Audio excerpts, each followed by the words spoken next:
네, 오늘 아침에 우리에게 주시는 하나님의 은혜의 말씀은 요엘서 2장 18절에서 27절까지의 말씀 보도록 하겠습니다. 요엘서 2장 18절에서 27절의 말씀입니다. 네, 다 같이 합독하도록 하겠습니다. 그때 여호와께서 자기의 땅을 극진히 사랑하시어 그의 백성을 불쌍히 여기실 것이라.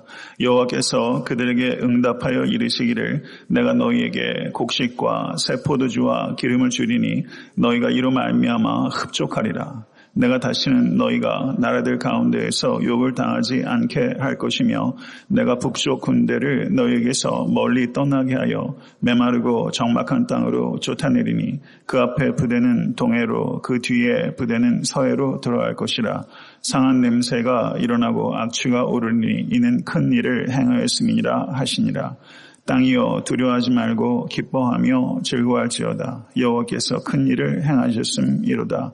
들짐승들아 두려워할지 말지어다. 들의 풀이 싹이 나며 나무가 열매를 맺으며 무화과 나무와 포도나무가 다 힘을 내는도다. 시온의 자녀들아 너희는 너희 하나님 여호와로 말미암아 기뻐하며 즐거워할지어다. 그가 너희를 위하여 비를 내리시되 이른 비를 너희에게 적당하게 주시리니 이른 비와 늦은 비가 예전 과 같을 것이라. 마당에는 밀이 가득하고 독에는 새 포도주와 기름이 넘치리로다. 내가 전에 너희에게 보낸 큰 군대 곧 메뚜기와 느치와 황충과 팥중이가 먹은 횟수대로 너희에게 갚아주리니 너희는 먹되 풍족히 먹고 너희에게 놀라운 일을 행하신 너희 하나님 여호와 이름을 찬송할 것이라. 내 백성이 영원히 수치를 당하지 아니하리로다. 그런즉 내가 이스라엘 가운데 있어 너희 하나님 여호와가 되고 다른 이가 없는 줄을 너희가 알 것이라. 내 백성이 영원히 수치를 당하지 아니하리로다. 아멘. 하나님의 말씀입니다. 네, 2장 18절부터 나머지 부분은 그 요엘서의 후반부에 해당되는 것입니다. 1장 1절부터 2장 17절까지가 요엘서의 전반부라고 할 수 있다면 2장 18절부터 나머지 부분이 요엘서의 후반부입니다. 완전히 분위기가 여기에서 반전이 되고 있는 것을 볼 수가 있습니다. 1장 1절부터 2장 17절까지는 이스라엘에게 닥칠 큰 재앙에 대한 경고와 회개의 촉구가 기록되어 있다면 이제 일순간의 분위기가 바뀌어서 하나님의 놀라운 회복의 약속이 기록되기 시작한 것이 2장 18절부터입니다. 오늘 본 말씀 2장 18절부터 27절의 말씀은 여호와 하나님께서 하신 큰 일을 찬양하라. 이것이 주제입니다. 여호와 하나님께서 하신 큰 일을 찬양하라. 그 내용이 기록되고 있는 것입니다. 탄식에서 찬양으로의 전환이 2장 18절에서부터 일어나는 것입니다. 여러분의 삶에도 이와 같은 전환이 일어날 수 있게 되기를 간절히 바랍니다. 탄식에서 찬양으로 전환이 이루어집니다. 그때는 어떻게 그와 같은 일이 가능한가? 18절을 보세요. 그때 여호와께서 자기의 땅을 극진히 사랑하시어 그의 백성을 불쌍히 여기실 것이라. 여기에서 보게 되면요, 주어가 여호와께서로 주어가 바뀌는 것을 볼 수가 있습니다. 성도 여러분, 여러분의 삶의 주어가 바뀌어야 됩니다. 주어가 여호와께서 여러분의 삶의 주인이 되시고 여호와 하나님께서 우리 각자를 극진히 사랑하시고 그의 백성을 불쌍히 여기신다는 것을 기억해낼 때 우리의 삶이 탄식이 찬양으로 바뀌는 극적인 변화가 그 순간순간마다 임하게 되는 것입니다. 오늘 이 아침 새벽 예배를 통해서 혹시 탄식하고 계신 성도가 계시다면 하나님께 찬양 드리실 수 있는 이 아침 될 수 있게 되기를 간절히 소원합니다. 그런데 2장 17절에서 18절의 전환이 그때라는 말로 전환이 이루어지고 있습니다. 그런데 이 전환이 어떻게 이루어지고 있는가? 13절의 말씀을 보시면 12절, 13절에서부터 17절의 내용이 이어지는 회개에 대한 것입니다. 여호와의 말씀에 너희는 이제라도 금식하고 울며 애통하고 마음을 다하여 내게로 돌아오라.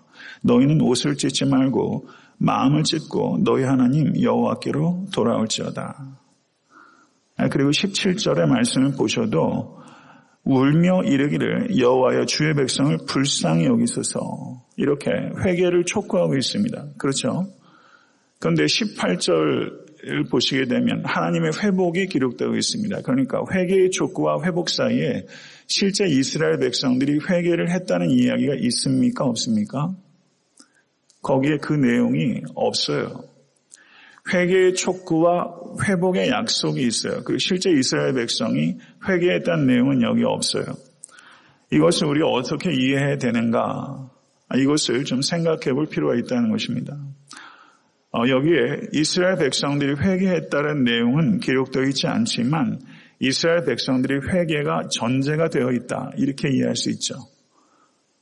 이스라엘 백성들의 회개가 전제가 되어 있고 하나님께서 이스라엘 백성들을 회복하신 것이다. 이렇게 볼 수 있습니다.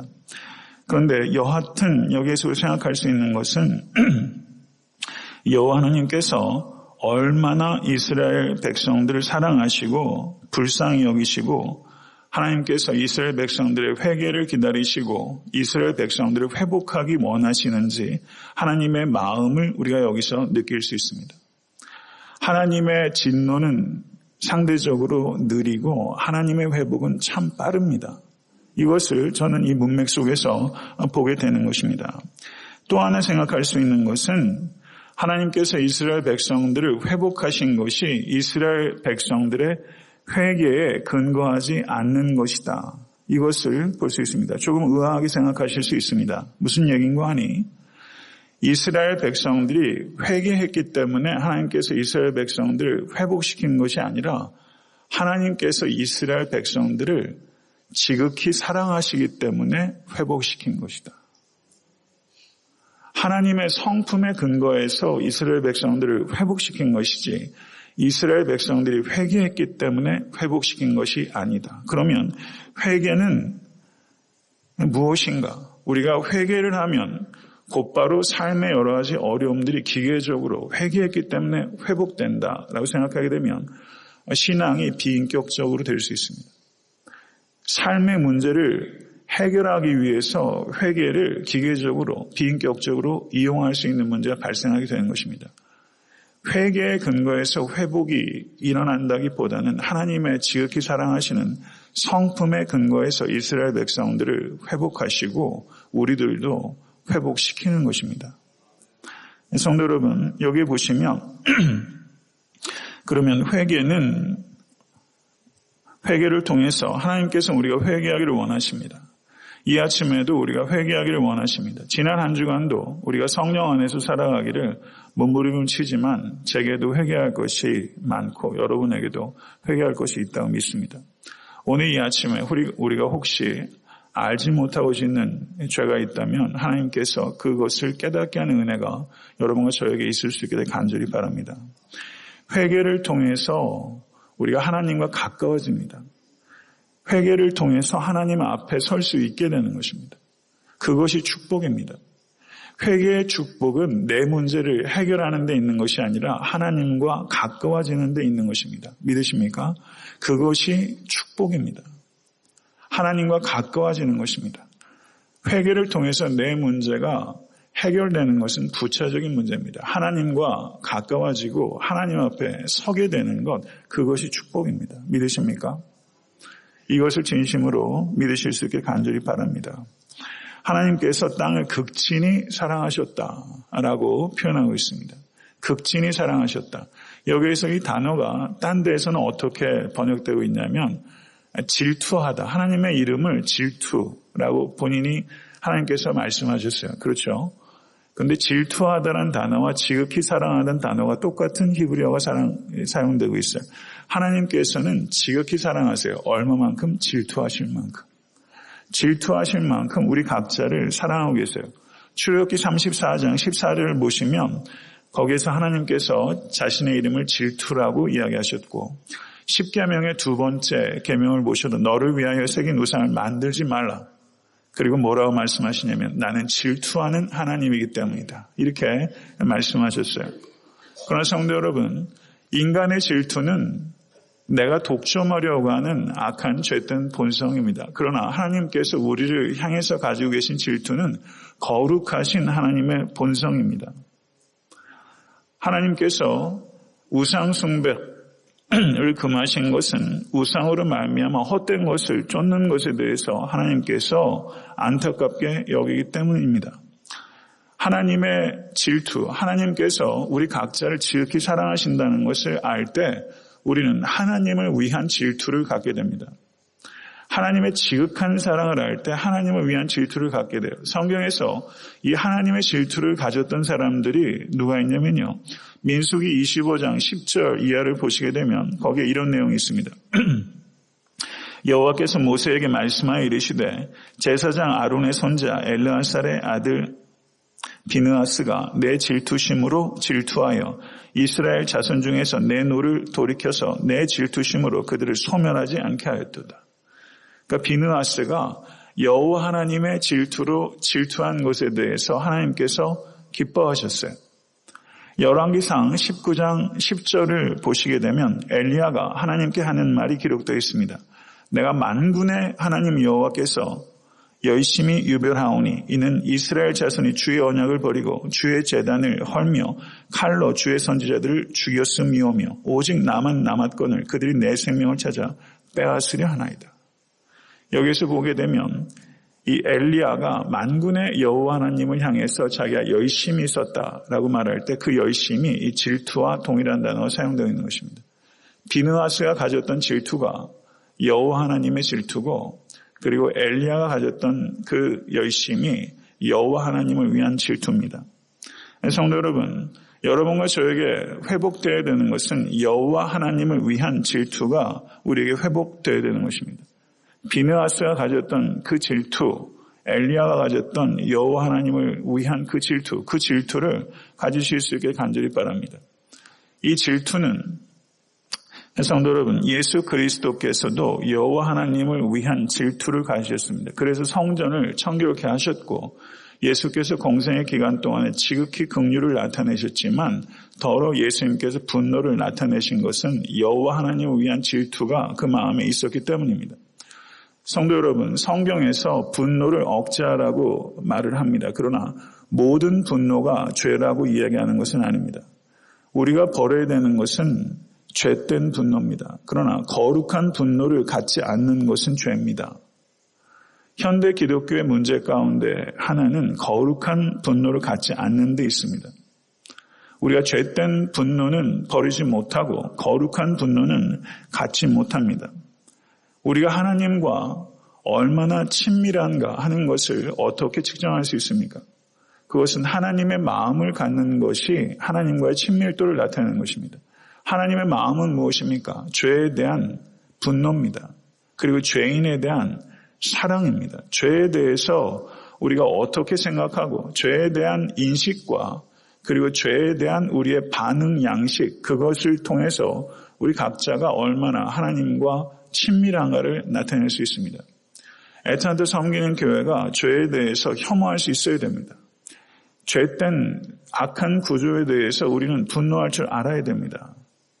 교회가 하나님의 거룩한 분노를 나타낼 줄 알아야 됩니다. 성도 여러분, 우리는 우리 각자의 죄에 대해서는 얼굴이 뜨거워져야 됩니다. 부끄러움을 알아야 됩니다. 그리고 세상의 악한 구조에 대해서는 얼굴이 붉어져야 됩니다. 성도 여러분, 그렇지 못한다면 그것은 죄입니다. 우리 자신의 죄에 대해서 부끄러움을 가지실 수 있게 간절히 바랍니다. 그러나 자기 성찰이 지나치게 되면 그것은 믿음이 없는 것입니다. 자기 몰입에 빠지지 않으실 수 있기를 간절히 바랍니다. 그러나 하나님의 말씀과 성령 안에서 자신의 삶을 되돌아보시고 죄에 대해서 부끄러움을 여기시고 오늘 이 아침에 깊이 회개하실 수 있는 여러분과 제가 될 수 있게 되기를 간절히 축원합니다. 19절의 말씀을 보시죠. 여호와께서 그들에게 응답하여. 하나님은 응답하시는 하나님이십니다. 할렐루야. 하나님께서 응답하시는 하나님이시니 그 하나님께 우리의 태도 역시 응답하는 삶이 되어야 되겠죠. 오늘 이 아침에 하나님의 응답을 들으신 여러분과 제가 될 수 있게 되기를 원합니다. 19절 말씀, 내가 너희의 곡식과 새 포도주와 기름을 주리니 너희가 이로 말미암아 흡족하리라. 내가 다시는 너희가 나라들 가운데서 욕을 당하지 않게 할 것이며 여기에 너희가 이 자리에 계신 모든 권속되실 수 있게 되기를 바랍니다. 곡식과 새 포도주와 기름을 주겠다. 너희가 이로 말미암아 흡족하리라. 성도 여러분, 그러나 우리가 정말 흡족하게 여겨야 되는 것은 곡식과 새 포도주와 기름이 아니라 여호와 하나님 자신입니다. 여호와 하나님 자신을 통해서 흡족하실 수 있게 되길 간절히 바랍니다. 여기에서 우리가 생각해야 되는 것은 곡식과 새 포도주와 기름이 다 말랐죠. 다 말랐었어요. 걷어가시는 이도 여호와 하나님이시고 그것을 주시는 이도 여호와 하나님이십니다. 그런데 사람이 어리석어서 그것을 걷어가실 때도 여호와 하나님께서 걷어가신다는 것을 깨닫는 사람이 적고요. 그리고 그것을 주실 때도 여호와 하나님께서 주신다는 것을 깨닫는 사람도 적어요. 우연히 실수로 그것을 잃었다고 생각해요. 우리의 삶 가운데 무엇인가 상실이 일어났을 때 우연의 산물로 여기고 무엇인가 우리의 삶 속에 좋은 일들, 축복이 와도 그것이 내가 잘해서 어떻게 하다 보니까 우연히, 운이 좋아서 이렇게 생각하는 경우들이 굉장히 많아요. 우리가 매사를 지나치게 영적으로 해석하는 것, 그것은 건전하지 못합니다. 그러나 우리의 삶 속에서 일어나는 모든 일들의 배후에 하나님의 섭리가 있을 수 있다는 것을 발견하는 그런 영안이 여러분과 저에게 열릴 수 있게 되길 간절히 축원합니다. 여기서 19절 이하로부터 보시게 되면 20절은 내가 북쪽 군대를 너에게서 멀리 떠나게 하며 메마르고 정박한 땅으로 쫓아내리니 그 앞에 부대는 동해로 그 뒤에 부대는 서해로 들어갈 것이라. 21절 땅이여 두려워하지 말고 기뻐하며 즐거워할지어다. 여호와께서 큰 일을 행하셨음이로다. 여기서 일련의 모든 말씀들을 보게 되면 하나님의 축복이 폭포수처럼 이스라엘 위에 부어지는 거예요. 하나님은 인색하신 분이 아닙니다. 하나님의 축복을 경험하실 수 있는 여러분과 제가 될 수 있게 되기를 애타한테 섬기는 교회가 될 수 있게 간절히 축원합니다. 성도 여러분, 이 자리에 있는 어느 누구도 축복받기 원치 않는 사람 없어요. 저도 축복받기 원하고요. 여러분들에게도 축복이 폭포수처럼 임하길 원해요. 그러나 한번 생각해 보세요. 우리가 축복받기 원하는 마음과 하나님께서 축복하기 원하시는 마음 어느 쪽이 더 크겠어요? 우리가 축복받고 싶은 마음이 간절하지만 하나님께서 우리를 축복하고 싶은 마음은 더 간절해요. 더 절절해요. 우리만 기다리는 게 아니에요. 축복을요. 하나님께서 우리를 축복하시길 기다리세요. 성도 여러분, 축복받을 만한 그릇 되실 수 있게 간절히 축원합니다. 축복받기 위해서 가장 중요한 전제는 정결함과 겸손함입니다. 정결함과 겸손함이 없이 부어주는 축복은 사람을 교만하게 해요. 정결함과 겸손함을 가지시고 큰 그릇을 준비하십시오. 그래서 하늘의 복을 받으시고 이 땅에서도 복을 누리며 살아가시는 모든 권속되실 수 있게 되기를 간절히 축원합니다. 21절에서 23절을 보면 점층되고 있는 것을 볼 수 있어요. 21절 보세요. 땅이요. 22절 들짐승들아. 23절 시온의 자녀들아. 그러니까 이게 뭐예요? 땅, 그리고 들짐승, 시온의 자녀들. 이 하나님의 모든 피조세계들을 다 사실은 망라하고 있어요. 그것을 부르고 있어요. 이런 회복이 궁극적으로는 우리 주 예수 그리스도께서 재림하실 때 임합니다. 그런데 뭐라고 말하냐면 두려워하지 말고 22절에도 두려워하지 말고 모든 피조물들이 탄식하며 하나님의 아들이 이 땅에 다시 오실 것을 기다리고 있습니다. 믿으십니까? 모든 피조물들이 탄식하는 이유가 무엇입니까? 그것은 인간의 죄 때문입니다. 인간의 죄로 말미암아 이 피조세계가 탄식하고 있어요. 그런데 두려워하지 말라. 두려워하지 말라. 이게 하나님의 말씀이고요. 그 다음에 또 반복되는 이야기가 있습니다. 21절 보세요. 기뻐하며 즐거워할지어다. 23절 말씀도 보셔도 여호와로 말미암아 기뻐하며 즐거워할지어다. 아멘. 성도 여러분, 우리에게 기쁨이 있어야 됩니다. 기쁨이 있어야 돼요. 삶의 현실이 아무리 곤고하고 나의 약함 때문에 슬프기도 하고 삶의 현실이 기뻐하기엔 정말 너무나 어려운 삶의 현실들이 이민생활하면서 많이 있어요. 노력한다고 다 되는 것도 아니고요. 터널이 그렇게 짧지도 않잖아요. 그런데 우리가 기뻐해야 되는 이유는요. 성도 여러분 생각하세요. 생각하세요. 우리가 기뻐해야 될 이유가 뭐예요? 여호와 하나님을 인하여. 여호와 하나님을 말미암아 기뻐하며 즐거워하시다. 여호와 하나님으로 말미암지 않은 기쁨은 사실상은 성도 여러분, 그것은 참된 기쁨이 아닙니다. 여호와 하나님으로 말미암아 기뻐하실 수 있는 여러분과 제가 될 수 있게 간절히 바랍니다. 현대인들이 얼마나 많이 우울증에 시달리는지 몰라요. 다소간의 정신적인 문제 없는 사람 없는 것 같아요. 갈수록 심하대요. 여호와 하나님으로 말미암아 이 아침에 기쁨이 회복되실 수 있는 여러분과 제가 될 수 있게 간절히 바랍니다. 기쁨을 지키십시오. 그게 신앙생활입니다. 여기에서 여호와 하나님께서 큰 일을 행하셨다고 말씀하고 계십니다. 걸어서 군대 귀신 들린 사람은 예수께서 치유하셨어요. 그런데 그 걸어서 군대 귀신 들렸다고 회복된 사람이 예수께 와서 제자가 되기를 원하셨어요. 그런데 예수님께서 가서 친족에게 내가 너에게 한 일을 고하라. 내가 너에게 한 큰 일을 고하라. 그렇게 말씀하셨어요. 성도 여러분, 여호와 하나님께서 우리를 위해서 행하신 가장 큰 일은 무엇입니까? 예수 그리스도를 주신 일입니다. 그리고 예수 그리스도를 통해서 하나님의 나라가 이 땅에 완성되게 될 것입니다. 이것을 믿으십니까? 이것이 우리 모두가 경험한 바입니다. 예수 그리스도를 통해서 하나님께서 우리를 위해서 큰 일을 행하셨어요. 우리는 얼마나 더 기뻐하며 노래해야 됩니까?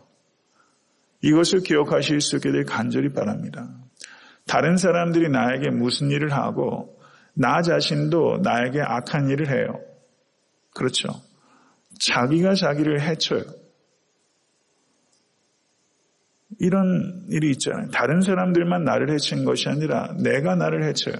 죄로 인해서 상해요. 성도 여러분, 그렇지만 하나님께서 나를 위해서 행하신 큰 일을 기억하시고 여러분의 삶 속에 찬양이 회복되신 이 아침 될 수 있길 간절히 바랍니다. 찬양이 회복되는 게 믿음이 회복되는 것입니다. 의지적으로 입술에 찬양을 담으십시오. 이 아침에. 의지적으로 탄식 말고 이 아침에 찬양하십시오. 여호와 하나님의 성품을 찬양하십시오. 그분의 지혜와 능력을 이 아침에 찬양하실 수 있길 간절히 바랍니다. 그러면 믿음이 회복되고 기쁨이 회복됩니다. 놀라운 변화가 시작되는 것입니다. 시와 찬양과 신령한 노래로 서로 화답하며 마음으로 주께 노래하며 찬양하는 것이 성도의 의무입니다. 그리고 성도의 권리입니다. 예배가 의무일 뿐만 아니라 성도의 권리입니다. 이것을 깊이 기억하시고 오늘 아침에 찬양하실 수 있게 간절히 소원합니다.